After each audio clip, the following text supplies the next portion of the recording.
Hello and welcome to another daily devotion. As this week we putting our prayers to practice and talking about stewardship.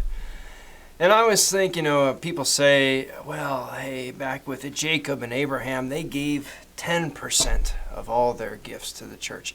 And so I often hear people in the church saying, well, I'm going to tithe, I'm going to give 10%. But what that often means is, I'm going to give 10% to God, and then the other 90% is mine, I can do whatever I want with it.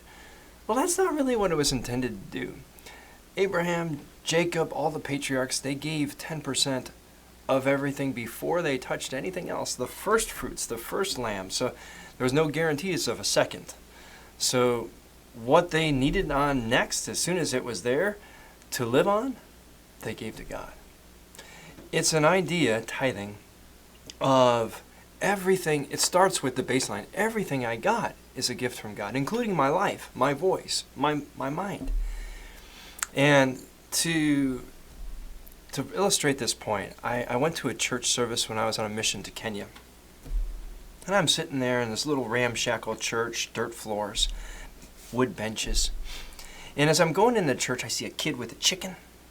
Chicken's struggling, the kid's stroking the chicken's head. I see another kid, he's got a bunch of little rocks, and he's shining up these stones.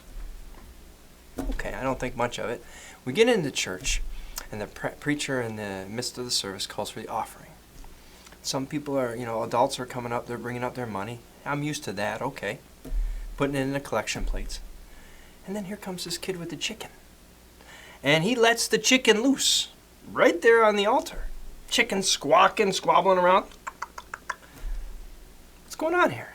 And then here comes this kid with his rocks, his shiny, polished stones, and he puts them there at the altar. And this other little boy comes up. He's maybe yay high, maybe 4 years old. He comes up and he starts dancing. And he starts moving. And everybody is swaying and singing and clapping. What were they giving to God? The best of what they had. And it struck me there, in all of our pass the plates and people shuffle around, well, let's see what I got left. I gave a couple bucks.